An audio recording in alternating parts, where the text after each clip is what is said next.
Hello and welcome back to the Asymmetrical Haircuts Summer Reruns. This fourth and final episode comes from May 2022, shortly after the Russian invasion of Ukraine. Janet and Stephanie sit down with Danny Kemp, a journalist at AFP, to discuss the role that journalists play in documenting war crimes. I would also recommend listening to episode 65 with Almedina Bernabeu, which touches on how journalists like Danny are becoming targets because of their reporting. Hope you all enjoy. When you're on the front lines of somewhere, you genuinely don't know where the front line is half the time. You ask at checkpoints. Sometimes the soldiers will go, no, don't go past. If you go past there, it's too dangerous. And you go, okay, fine, you stop. Sometimes they go, well, yeah, you can try. Medieval crimes are being committed. I come with clean hands. Victims of horrific crimes want justice. We don't have anything better than this. This is Asymmetrical Haircuts, your international justice podcast, with Janet Anderson and Stephanie van den Berg. All rise. Hi, this is Asymmetrical Haircuts. I'm Stephanie van den Berg, and as always, I have with me my co-host, Janet Anderson. Hi, Janet. Hi, Stephanie. One of the most striking things going on in the war in Ukraine is the way that journalists are again kind of really being pushed into the limelight. I mean, their roles as these first responders going to towns, villages, seeing bodies, horrible as it sounds, counting the dead, talking to survivors. Basically, they're the people mapping this rough draft of a war. Yeah, this happens in every conflict, and there's the great saying that journalism is the first draft of history. But it feels especially stark this time, where we also see a lot of first-hand accounts and social media accounts and films with what is going on from the front line.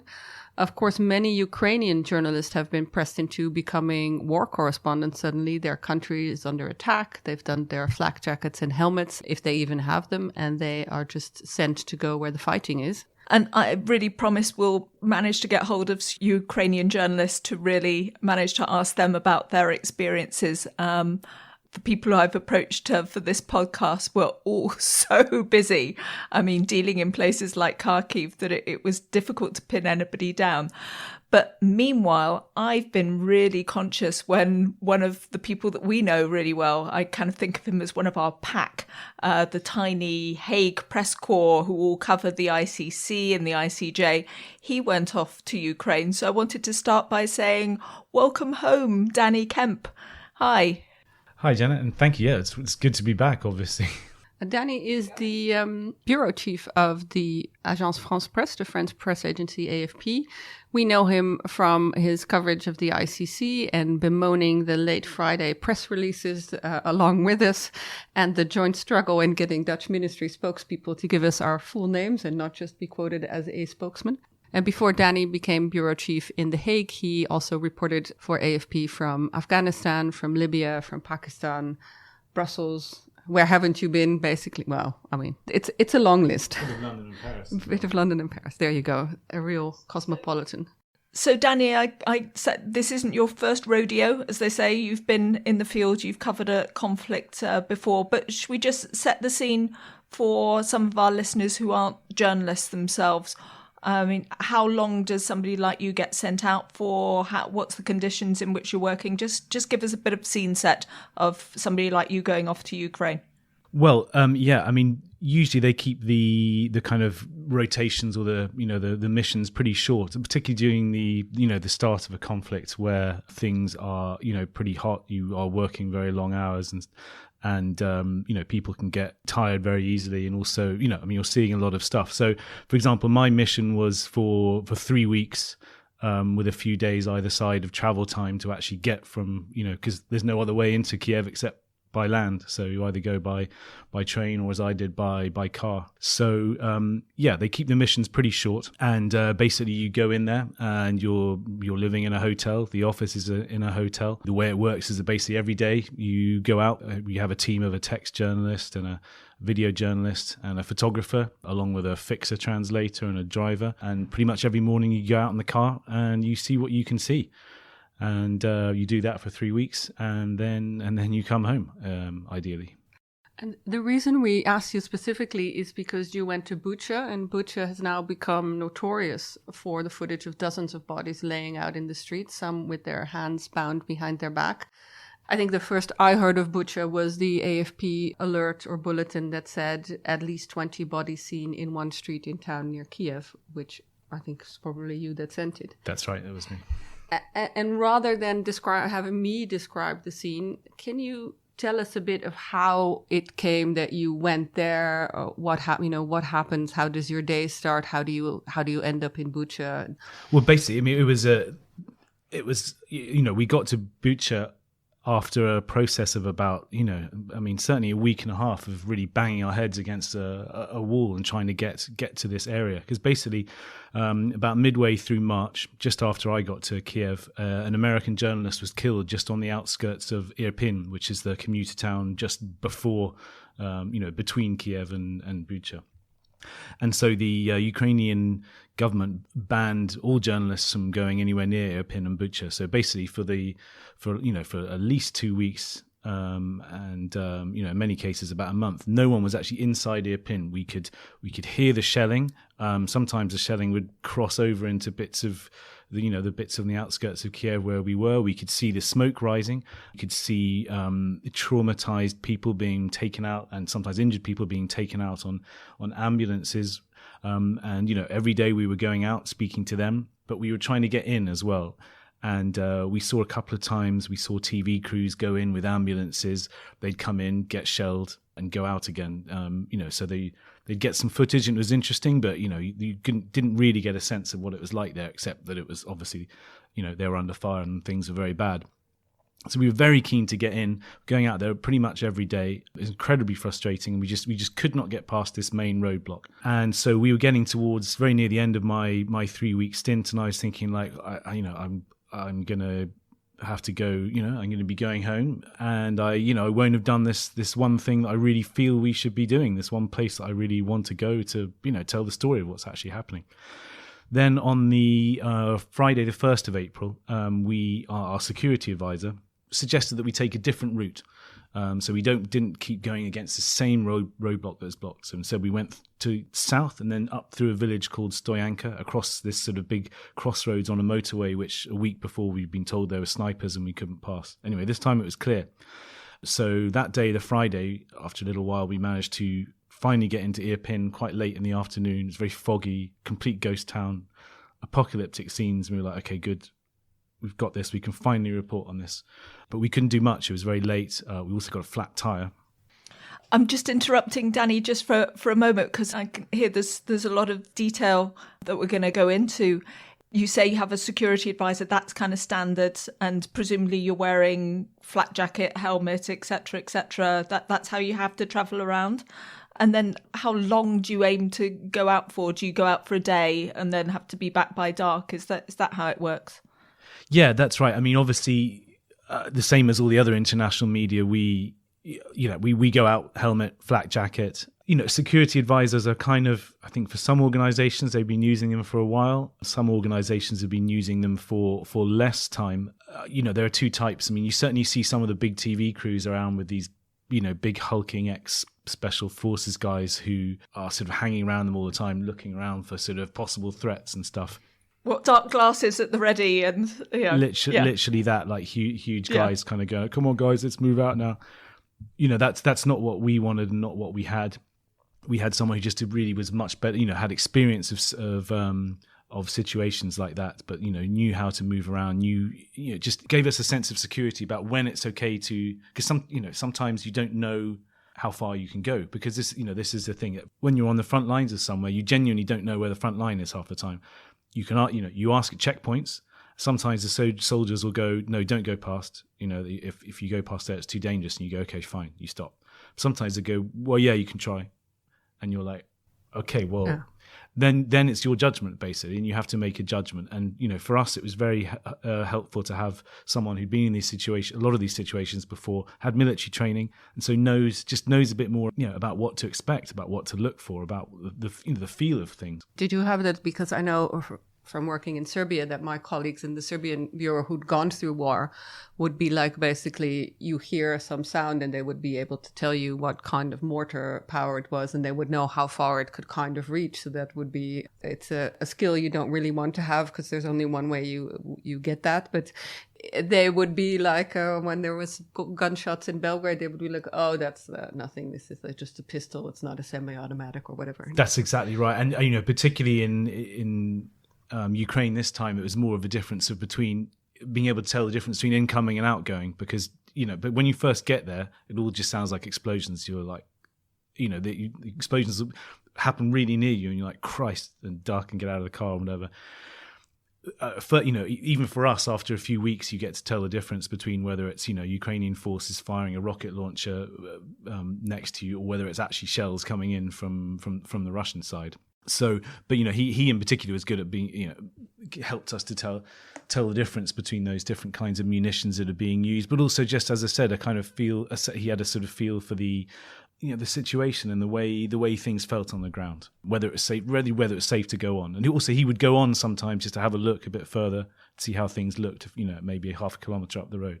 This is great. It gave us the real confidence to push on. Whereas if it's just like, 4 journalists in a car, you're all looking at each other and going like, should we go on? Yeah, probably, or not. It gave us confidence to do that.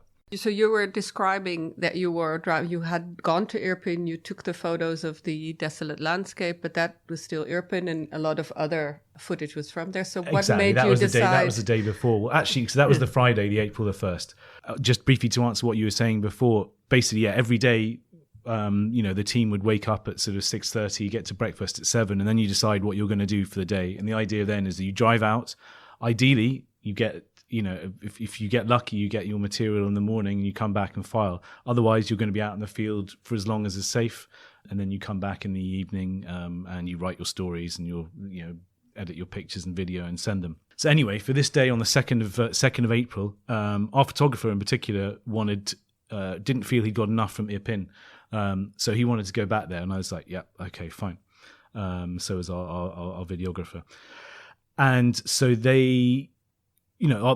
We headed back on the same route towards Irpin, but it was clear that the road to Bucha was now open as well. And the day before, it had looked a bit more dodgy. We had heard from some soldiers that there was still some shelling there. But on this day, the Saturday, in the morning when we set out, it looked clearer. So we thought, well, okay, why don't we have a look? We discussed it and we decided that we would try for Bucha.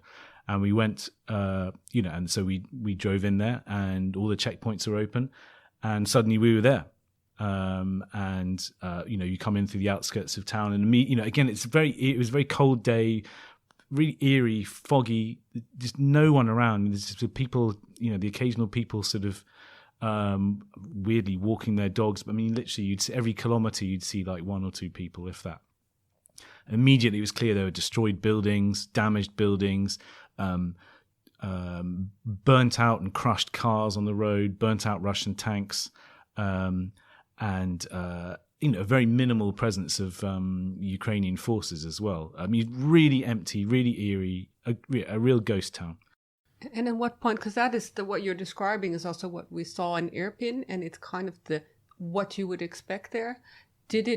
At what point did you realize that this is maybe more, or did you hear before that Bucha might have been worse than Irpin? Had you any indication of what you would find? We had heard that the conditions are very bad in Bucha, but it was more kind of rumours. But more particularly, either the evening before or that morning, we had seen a social media video, just one thing on Twitter, of a street where there were lots of bodies, or a military truck driving through a street where there were lots of bodies. It was meant to be Bucha. There was no proof that it was Bucha. There was no proof that it had come from this conflict, even. But it was just something on social media. So at the back of my mind, I was thinking that I've seen this. I don't, we don't know if it's there, but this is obviously something we want to look for as well. But obviously at the same time, we had a kind of a need just to get material, enough material just to write a story for the day, even if we didn't find these. So obviously, we spent a good hour or two talking to people in Bucha that we found, people who had been hiding in basements, a group of like elderly women who'd had no, water supplies, no electricity supplies, basically no food, been scavenging from a supermarket and been set up their own soup kitchen. In its own way, a kind of weirdly, heartwarming tale of survival, if you can call it that.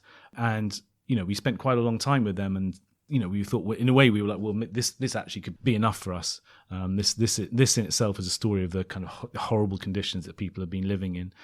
But then we thought, well, let's go and let's press on a bit. So we moved a bit more into central Bucha, and then we saw around the railway station, we saw a really devastated sort of block of flats where there'd been heavy fighting. We spoke to some people there, and that's when we first saw the first body that we saw in Bucha, which was it was a person laid out under a sheet, probably about 100 meters away from where the army had suddenly arrived and was starting to give out food. So that was the first time we saw a body. So it's clear that there was more to be seen.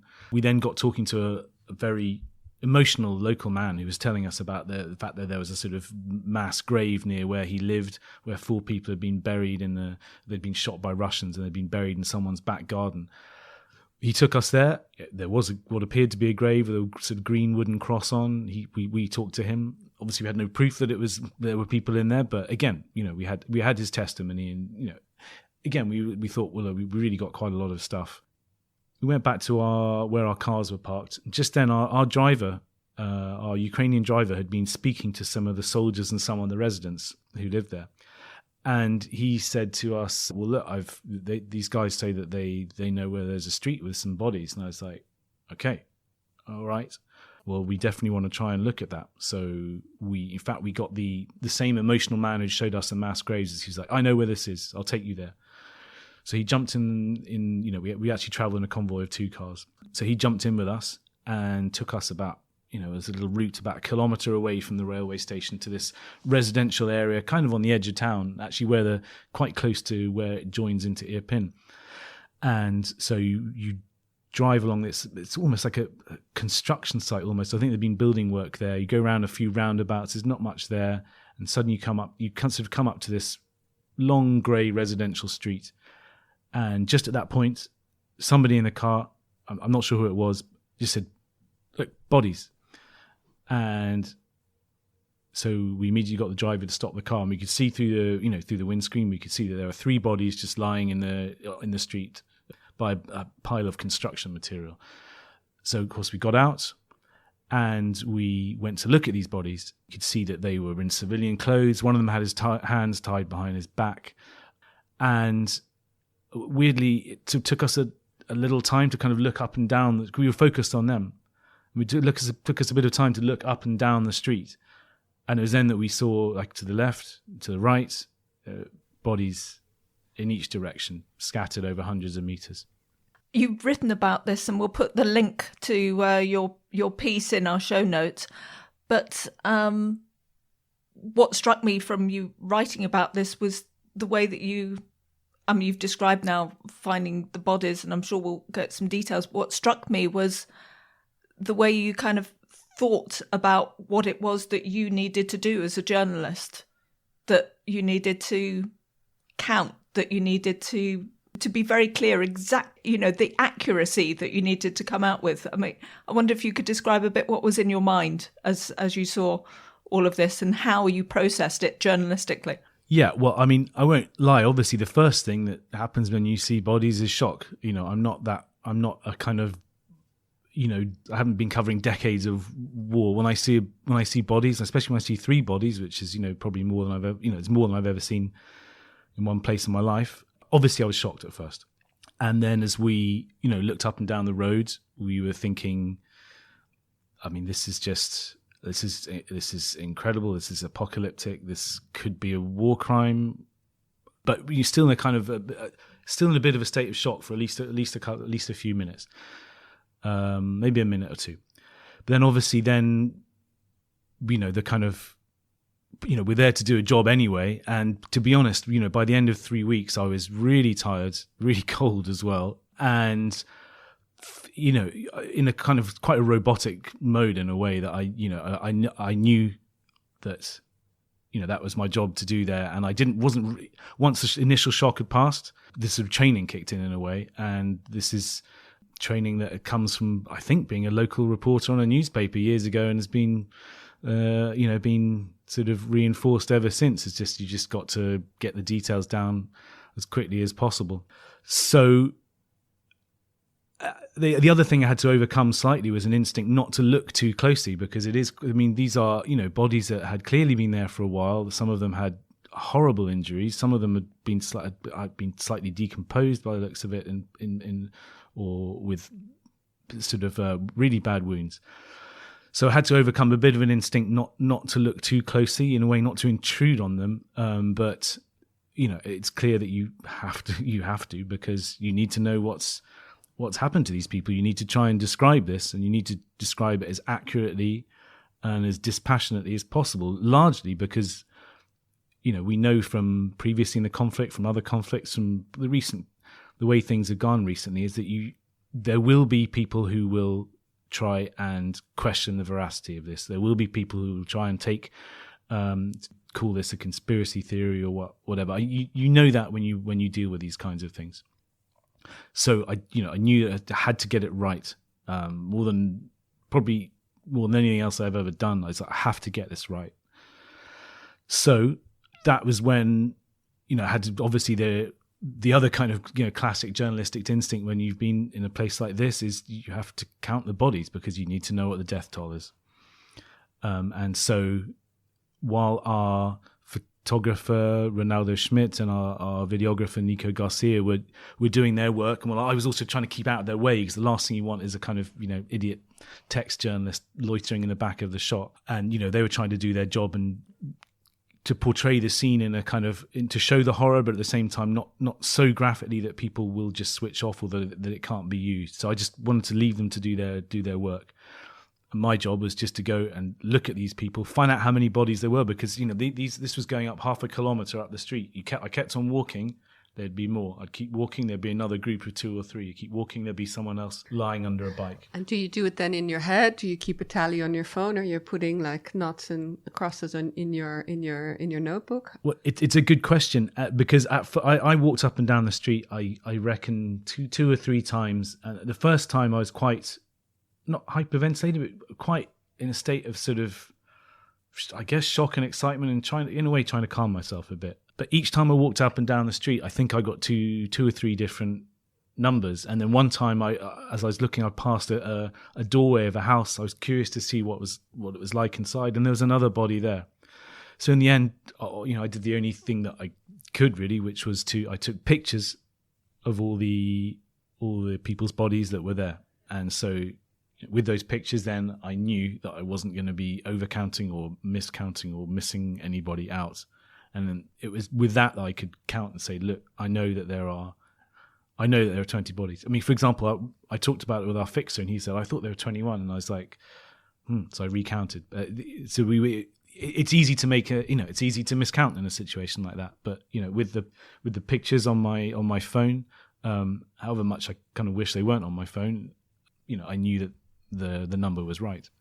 You mentioned the amount of disinformation that is going around. I mean, have you it's like a side question, because I want to return to our main issue of this, but have you encountered people saying to you or online, you know, questioning whether you were really there, whether you really saw stuff, whether they were, you know, were they really corpses? I mean, any of that kind of stuff?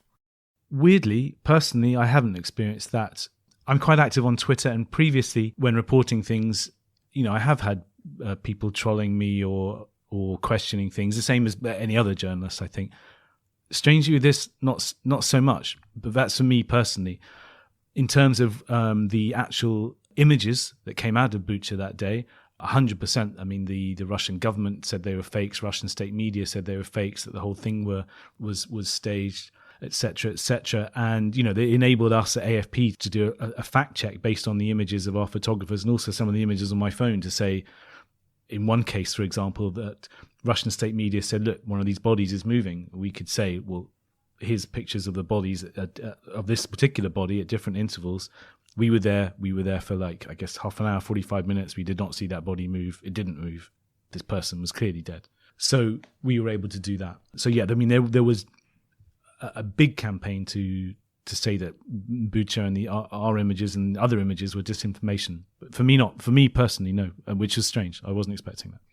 What struck me immediately, also because of the war crimes trials I've followed and the kind of evidence that gets presented, particularly, for instance, about the Srebrenica massacre, is that it was immediately very detailedly noted also in your story that these bodies that you found were wearing civilian clothes and had hands bound behind their back. And I wondered, is that your kind of experience of the war crimes bit kicking in, that you think to mention that specifically? Did you said you walked in and you said this might be war crimes. Did you immediately think like this might end up at the ICC? This is the kind of thing that I see in court? It's a good question, one I've thought about a bit more recently. At the time, I was just thought it was just pure, straightforward journalistic instinct. But since then, I think it really has made a difference that I've been based in The Hague and covered those war crimes trials, because you mentioned Srebrenica, and we've seen hearings and appeals hearings for both Karadzic and Mladic, at which the veracity of what happened at Srebrenica has been repeatedly called into question by the usual suspects, and the evidence has been called into question. The testimony by journalists has been called into question. So I think, at the back of my mind, I think that was there. And as I said, the first thing that I said to our photographer there was, this could be a war crime.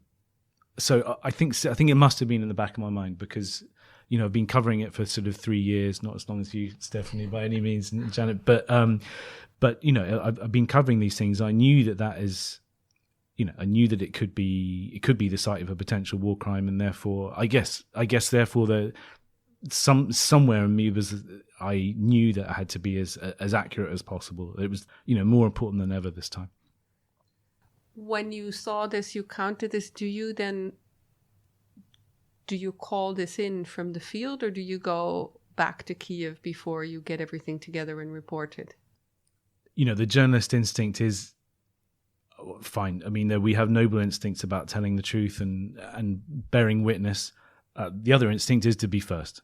Yeah. I mean, and we have, to be fair to Danny, we have also a desk and people that are calling you when you're like 30 seconds behind the other people reporting some news. So well, exactly. And I know that, we'd seen AP and Reuters around in the area and around Kiev, and, we knew that they'd be there sometime.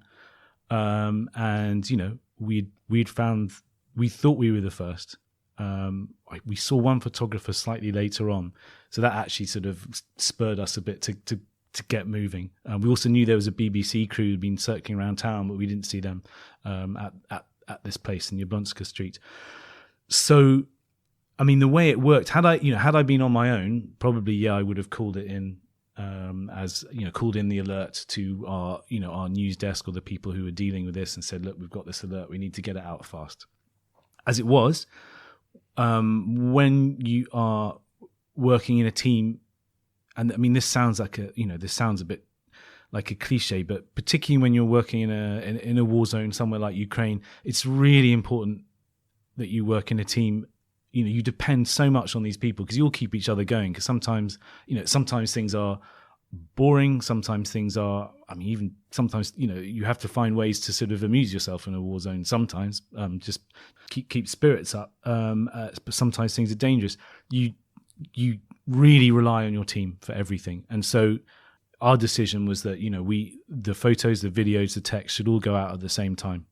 And for us to do that, that meant we had to, I wasn't going to file it over the phone. That meant that we were going to do everything as quickly as possible, get what we needed, but then drive back to Kiev and file our material there.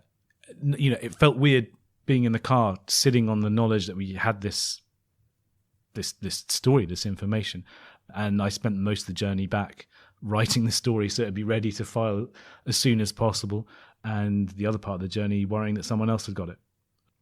Very good of you to be so honest about it. I'm sure maybe for some of our listeners it's a bit inside baseball, the competition that exists. But just maybe from my point of view, just to say, trying to explain people how the media system works, that the agencies, people like you at AFP, Stephanie at Reuters, you define sort of the news agenda often for the world, and you're each trying to define it first, but also accurately. So it's very nice that you're both prepared to sit in the same room together and to talk about this, so, competitors as you are. I just want to fast forward 10 years from now, Danny, and you've gone on to your illustrious career in God knows where else. And then you get this call from the Office of the Prosecutor of the ICC saying, finally, we're doing Bucha and we've got X in the dock. And you was there. You saw what you saw. Danny, do you take the call? Would you testify? Have you ever thought about that role that you might have to play?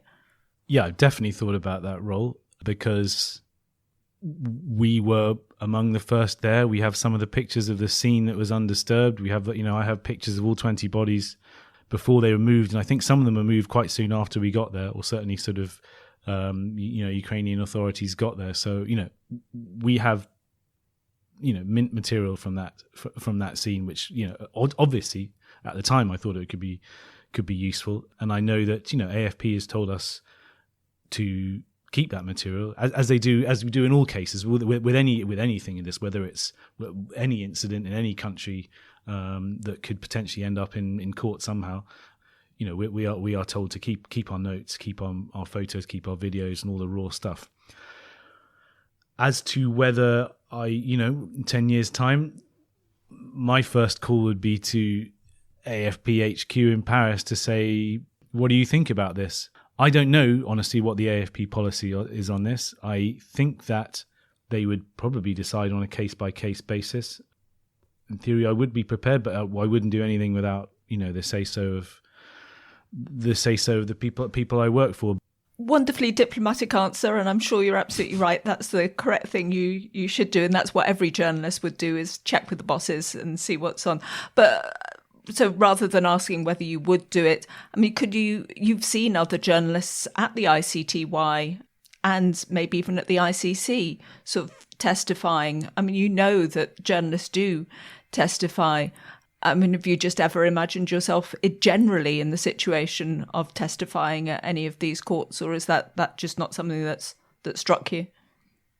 No, I could definitely imagine it because, I have factual details I think could be, could be in theory useful. And if I had details that people thought would be useful, I would want to tell them. Because, and that's why I got into journalism in the first place. That's why I wrote the stories. So, in theory, yes. And, I've seen other people. I mean, I've watched some of the testimony given by and read some of the testimony given by journalists. I think Jeremy Byrne in particular, read some others as well. And, I think they played a valuable role in these trials. I think I know that there have been journalists who've refused. I know particularly from the US, where there was a consideration that somehow this is outside the sort of the journalists' pledge of neutrality in a way, that they should keep a distance from it.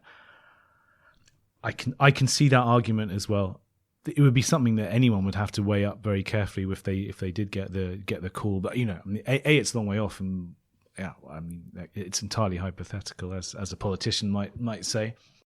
Just to also draw the scene, as Danny said, in journalism, there are very different ways of viewing this. A lot of American news organizations basically say no. For example, New York Times reporters can never testify or give evidence to a prosecutor. The organization does not allow them to testify in court. Never. I asked one of the New York Times reporters who was reporting on ISIS. She has all the receipts from ISIS in the Maghreb, and they're making an archive of it. And I was like, well, that might be used in a court case. Would you testify? And she said, well, I'm not allowed to. That just doesn't happen. I don't know what the Reuters policy is, but I can imagine that there could be a blanket ban on it for me. And I know we were talking yesterday with Dutch war crimes prosecutors who had a Syrian prosecution, and they had an article in The Guardian where the man they were prosecuting was kind of bragging that he was a big guy and in an ISIS militia, and they wanted to interview the journalist about it, and he also said no because he wanted to remain neutral. I think The Guardian lets journalists decide for themselves, because I know Ed Vouliami famously testified at length in several Bosnia trials.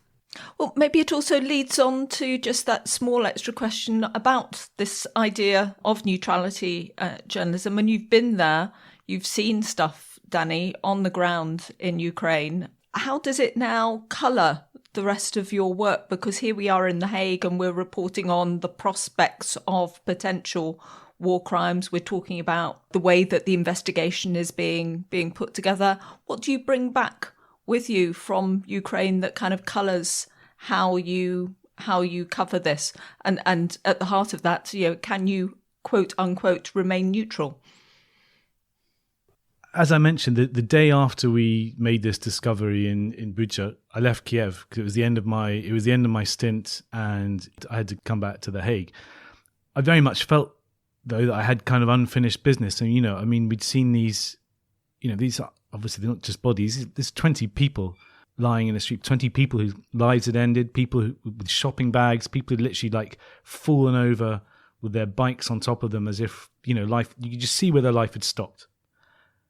And, obviously I wanted to know who these people were, who had killed them, how they'd been killed. Because obviously the situation was very strange as well. You had one person with his hands tied, others weren't. Some had, I think two had white armbands around their arms, all in different circumstances. I couldn't figure out the circumstances in which they all could have been killed. I couldn't understand. I wanted to know who they were, what were their lives like, who were the people who mourned them. And, to go the next day felt strange. And, I think this is a very common thing. I was listening to a documentary with Fergal Keane, the BBC reporter. He was talking about Rwanda, which is obviously of a totally different magnitude to what I saw. But he said the same thing, that he felt strange leaving the country behind, leaving these people behind, and leaving the story behind. So, for me, it's in a way, it's kind of, I guess, serendipitous that I do work in The Hague. In a way, it allows things to come full circle because, I would hope, or I expect that some of these cases will end up at the ICC. And if they do, it would give me a sense of closure, but certainly a sense of professional satisfaction to be able to cover them, even if it's just the sort of any charges that are laid, because I'm not sure I'll be here when any trial takes place, because that could be a long time. But, because I think, speaking to other journalists, when you leave a place like this, it comes with you and you kind of stay there, certainly for several weeks or months afterwards, and in some cases longer.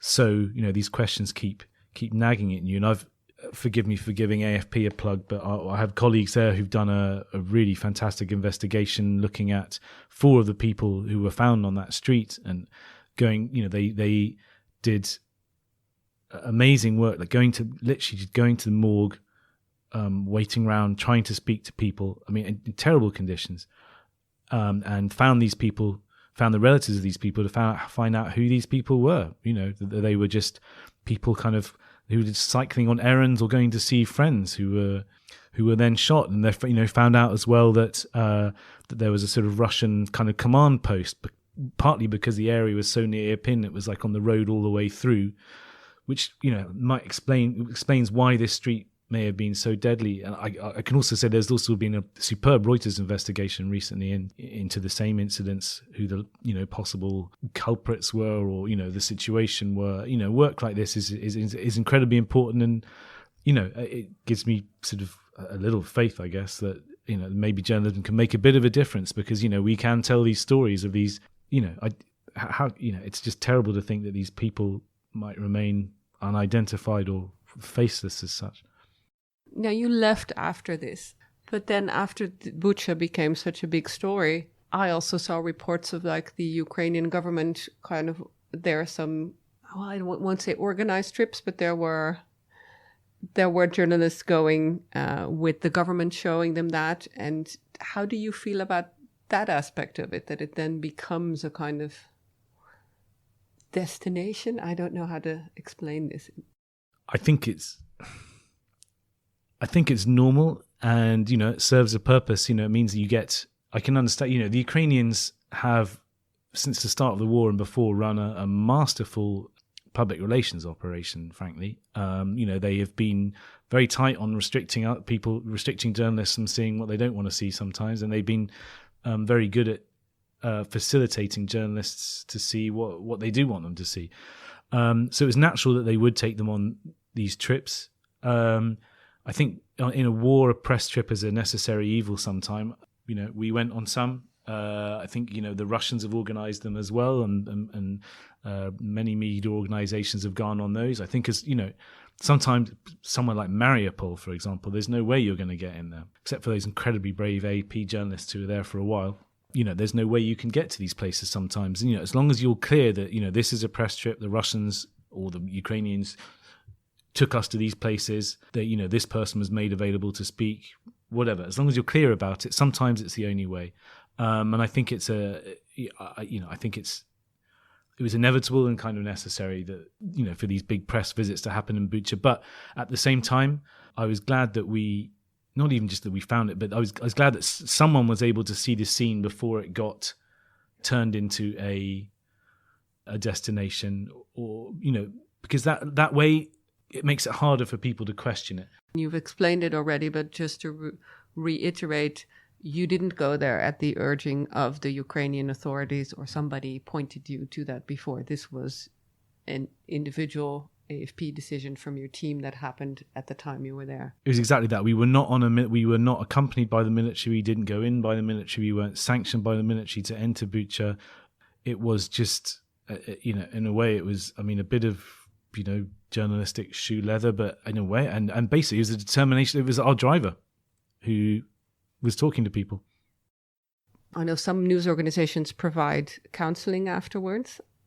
I remember my husband was working for the Dutch national TV and was sent to Kashmir after that great big earthquake and had some mandatory counseling session to deal with having seen a week of horrible destruction. Do you get anything like that, or are you just supposed to deal with it? That's a coincidence, actually, because I was based in Pakistan at the time, so I covered that earthquake as well, and that it was really devastating and quite traumatic and stayed with me for a long time. Back then, there was not a culture of counselling, certainly not at AFP. I think less generally in the news world, there wasn't so much of a culture of that. That has definitely changed. One of the first things that we were told and offered when we got back from Ukraine was that there was access to counselling for people who wanted it, and that we should think carefully about it, and that given the signs to look out for, I think anxiety and sleepless nights and all the rest of it, and the images continuing to stay there. I'm glad the AFP is offering some counselling. I hope you won't need it, and I hope that indeed working in The Hague gives you a sense of a purpose also in that. I think that helps a lot with our job. Sometimes people are like, why are you covering all the war crimes and the genocide, and it's got to be horrible? And I'm just like, well, I'm writing about it. I'm letting people know. So I feel there's a purpose to what I do, and I'm not just doing it to hear the horrificness of it. Exactly. Yeah. I feel the same way. And I do hope I do hope to be able to cover some of that in the future, like I said, to have a bit of, professional closure about it, apart from anything else. But you're right. I've noticed from just covering some of the war crimes trials here of subjects who I've never covered before, a lot of the conflicts in some African countries that we've been covering, the details are absolutely horrific and weirdly traumatizing in their own way. Which is, a thing that a lot of news organizations are now being careful about, kind of vicarious trauma, particularly like video editors who are like handling videos from like Ukraine or Syria all day long, and are end up with sort of secondhand trauma that can be almost worse than other kinds. When the conflict just started, I saw also some guides on social media on how to deal with seeing these kind of movies and what to look out for. We'll link to that in our show notes for people who are interested, who cannot look away from the war on Ukraine. Thank you so much for coming in and responding to our various questions and helping us understand exactly what it was like there, and great to see you back. The first question that we always ask for our extra questions is whether there was something that we should already have asked you. So is there a question that we missed out? That's a question I regularly ask my interviewees as well. And I think I did ask a few people that in the field in Ukraine, embarrassingly enough, but I can't think of anything else. What was that?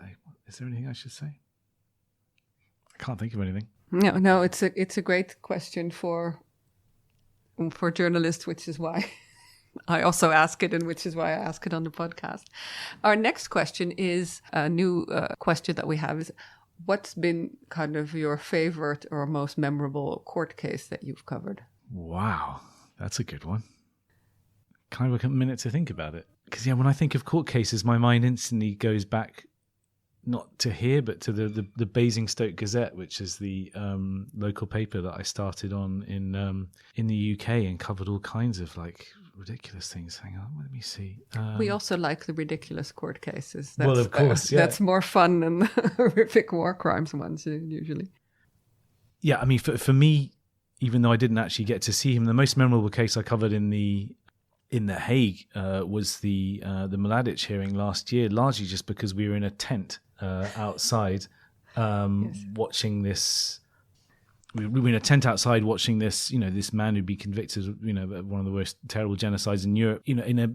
Like I said, in a tent outdoors in the sun. It was super sunny. Yes, it's weird, right? And it's the same kind of weather that it was when Srebrenica fell, for example. That was also super sunny and hot, and it was about the same time, which was really odd. Yeah. For the people who were there, who were also there, and some of his victims who were... It feels really incongruous and strange, and hearing all the testimony and knowing the seriousness of what's gone on, and yet you're, like I said, in a tent outdoors because there isn't enough space and because of coronavirus rules, and court cases themselves are strange because you're in this artificial setting. But I mean, certainly the biggest circus that I've covered as a sort of court case was when I was based in London. Was after the arrest of Julian Assange from WikiLeaks, and then this went through a series of hearings at the High Court, and even went to the Supreme Court of the UK. And for me that was really interesting, not just because you finally got to see a glimpse of this sort of legendary reclusive figure with his white hair in a courtroom in the UK, but just the sheer level of interest and the maniacal circus that was outside the courts was far greater than anything I've ever experienced anywhere else. So that was a weird one. I can imagine. Our final question is always, what are you reading, watching, listening to, if you listen to podcasts, either to get more into your work or to get away from everything? We're also happy to know about your Netflix favorites and the stuff you do just to not think about war crimes, or, I don't know, keep cricket scores. Watching is mainly kind of skateboarding videos on Instagram, because I like to... I've been skateboarding since I was a teenager and have kept it up ever since, and that helps to keep me... I don't know, exercise and the excitement of it helps to keep me kind of, keep me mentally fit and healthy, I like to think. Reading, I'm actually reading Life and Fate by Vasily Grossman, which is a very long novel about the Second World War in the Soviet Union, and more particularly in Ukraine, which my girlfriend's stepfather bought her for Christmas randomly and said it was very good. And to be honest, it's such a doorstopper that it sat around the house for a couple of years, and she didn't make much headway with it. But when I got back from Ukraine, I was like, do I really want to read about this? Yeah, I do, actually, because what I could then reading about this, these stories of World War II. It's a pretty grim book, but I can picture the place now. I can picture the towns. I can picture the scenery, that sort of endless rolling samey countryside that you get in Ukraine, and I can see the same things happening in a way. I can see a peaceful society being plunged into war. I can see people whose peaceful lives have been turned completely upside down. And it's sort of interesting to me to see it through a different fictional lens. In terms of I can't watch war movies at all at the moment, which I didn't think was going to happen, because I've always been a big fan, like a lot of people, I think, but I can't watch them at the moment. They're simultaneously sort of fake, but also, I don't know, bring stuff back, which I don't particularly want to see at the moment. So I have been, hence the skateboarding videos. Sounds like a much better plan. Thank you so much for coming and talking to us about this. And we're sorry to dredge up some stuff maybe, but also we're very happy that our listeners who are usually on the other side, on the more sanitized court side of things, what it's like reporting on it, and also the kind of choices you have to make when you do the work that we do that sometimes gets slammed by lawyers for not being accurate enough or exactly. This is in the field, is how it works. So thank you so much for those insights. Thank you for having me. It's like I said, it is actually good to talk about these things and talk them through. It's actually helpful. So thank you. This was Asymmetrical Haircuts, your international justice podcast, created and presented by Janet Anderson and Stephanie van den Berg. Music is by audionautics.com, and you can find show notes and everything about the podcast on asymmetricalhaircuts.com. This show is available on every major podcast service, so please subscribe, give us a rating, and spread the word.